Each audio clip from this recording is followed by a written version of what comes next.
Sehingga kalaupun manusia sedunia ini semuanya kufur kepada Allah, Allah tetap maha kuasa, Allah tetap maha perkasa. Kerajaan Allah subhanahu wa ta'ala tidak akan berkurang sedikit pun.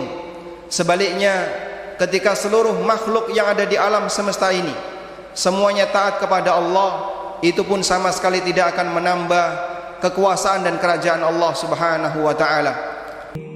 Bismillahirrahmanirrahim. Jalla, satu prinsip yang perlu kita pahami, bahwa setiap ketaatan yang kita lakukan, ibadah yang kita lakukan, sesungguhnya Allah subhanahu wa ta'ala sama sekali tidak membutuhkannya. Karena Allah subhanahu wa ta'ala tidak membutuhkan ketaatan yang dilakukan oleh makhluk, sehingga tidak ada satupun ibadah yang kita lakukan kepentingannya kembali kepada Allah subhanahu wa ta'ala. Sehingga kalaupun manusia sedunia ini semuanya kufur kepada Allah, Allah tetap maha kuasa, Allah tetap maha perkasa. Kerajaan Allah subhanahu wa ta'ala tidak akan berkurang sedikit pun.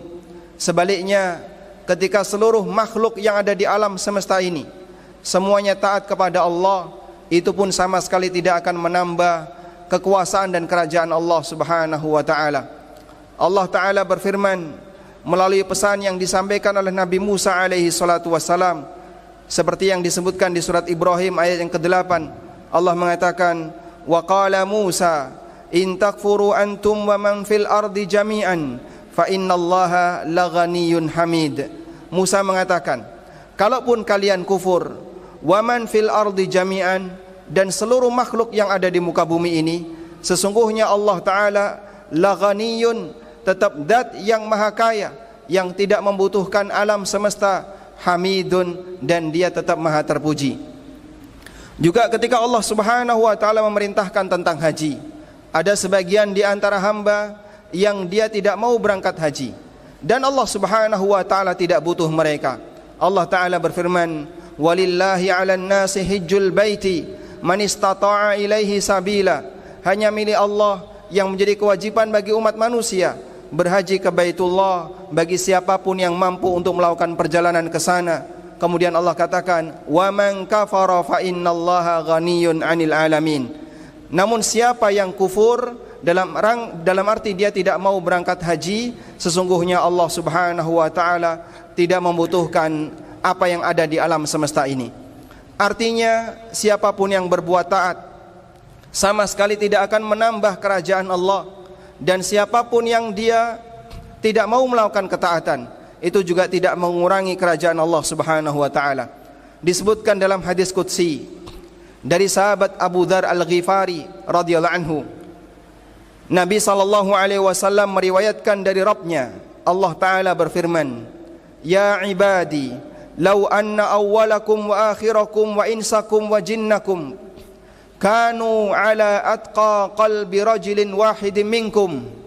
Wahai para hambaku, andaikan makhluk yang pertama hingga yang terakhir, jin maupun manusia, kanu ala atqa qalbi rajulin wahidin minkum, mereka menjadi manusia yang paling bertakwa di antara kalian. Anggaplah misalnya kita ambil contoh, semuanya seperti Nabi Muhammad sallallahu alaihi wasallam. Andaikan kita semuanya takwanya seperti Nabi Muhammad sallallahu alaihi wasallam, apa kata Allah subhanahu wa ta'ala? Ma zada dzalika fi mulki syai'a. Sepeser pun itu tidak menambahkan, sepeser pun itu tidak akan menambahkan kerajaanku. Ya ibadi, kemudian Allah katakan, wahai para hambaku, lau anna awwalakum wa akhirakum, andaikan makhluk yang pertama hingga yang terakhir, wa jinnakum wa insakum, baik dari kalangan jin maupun manusia, kanu ala afjari qalbi rajulin wahidin minkum, mereka menjadi makhluk yang paling jahat di antara kalian.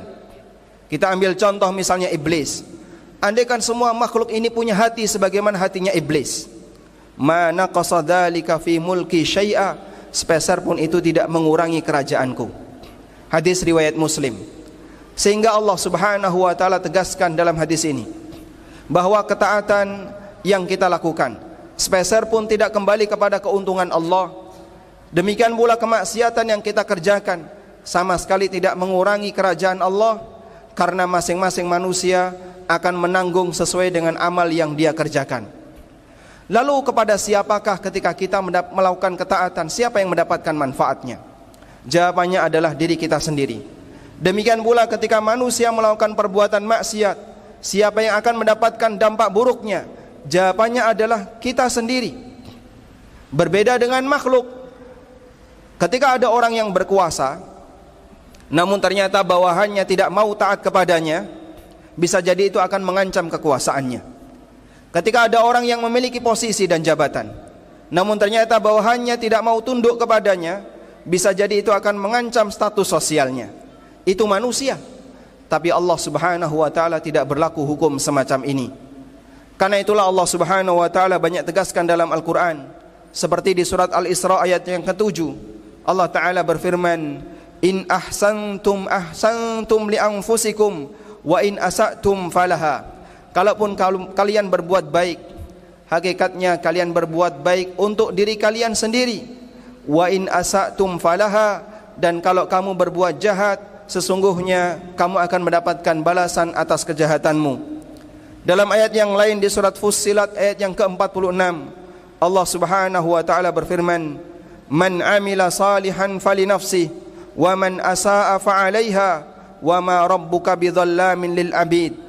Barang siapa yang melakukan amal saleh, maka manfaatnya kembali kepada dirinya sendiri. Dan siapa yang berbuat jahat, maka hukumannya akan kembali kepadanya. Dan Allah Subhanahu wa ta'ala tidak pernah mendolimi hambanya. Kita memohon kepada Allah Subhanahu wa ta'ala agar kita diberi oleh Allah hidayah untuk melakukan ketaatan kepadanya, dengan keyakinan bahwa kitalah yang butuh kepadanya, bukan karena Allah Subhanahu wa ta'ala membutuhkan ketaatan yang kita kerjakan. Demikian sebagai khutbah yang pertama. Aqulu qawli hadza wa astaghfirullah. Alhamdulillahi wa kafa, wassalatu wassalamu ala rasulil mustafa wa ala alihi wa sahbihi wa mawala. Wa ashhadu an la ilaha illallah wahdahu la syarika lah, wa ashhadu anna Muhammadan abduhu wa rasuluh. Salawatu rabbi wa salamu alaihi wa ala alihi wa ashabihi wa man sara ala nahjihi wastanna bi sunnati ila yaumiddin. Kaum muslimin, jamaah Jumat belakang Allah Subhanahu wa taala. Ada sebagian orang yang dia merasa berjasa ketika dia beramal, terutama amal yang berstatus sebagai kegiatan sosial, seperti nyumbang masjid, berwakaf, beramal, membantu orang lain, dan yang lainnya. Padahal hakikatnya amal yang dia kerjakan, sesungguhnya siapakah yang butuh? Dia sendiri.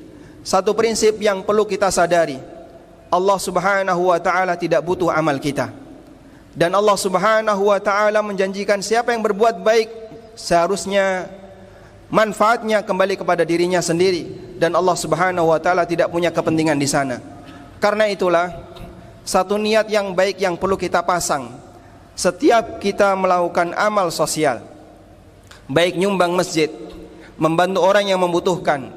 Pahami bahwa kita yang butuh, bukan orang yang menerimanya yang butuh. Sehingga ketika orang itu bayar zakat, dia serahkan zakat itu, diterimalah oleh seorang fakir miskin. Maka sebenarnya siapakah yang mendapatkan manfaat yang lebih besar? Jawabannya adalah muzaki yang membayar zakat. Kenapa? Andaikan tidak ada satupun manusia di dunia ini yang mau menerima zakatnya, berarti dia tidak bisa menunaikan kewajiban zakatnya. Andaikan tidak ada satupun masjid yang mau menerima wakafnya, dia tidak akan punya kesempatan untuk mendapatkan pahala wakaf. Andaikan tidak ada satupun makhluk yang mau menerima sedekahnya, berarti dia tidak akan mendapatkan kesempatan pahala sedekah, dan demikian seterusnya. Maka kalaupun kita beramal sosial, yakini bahwasanya kita yang lebih membutuhkan dibandingkan penerima, bukan karena kita merasa punya jasa besar kepadanya. Sehingga ada orang yang misalnya dia ingin memiliki posisi di jajaran status takmir masjid, atau punya posisi dihargai karena merasa telah nyumbang lebih besar. Perlu Anda pahami bahwasanya dakwah tidak perlu Anda. Dakwah tidak butuh kita. Kegiatan agama tidak butuh kita.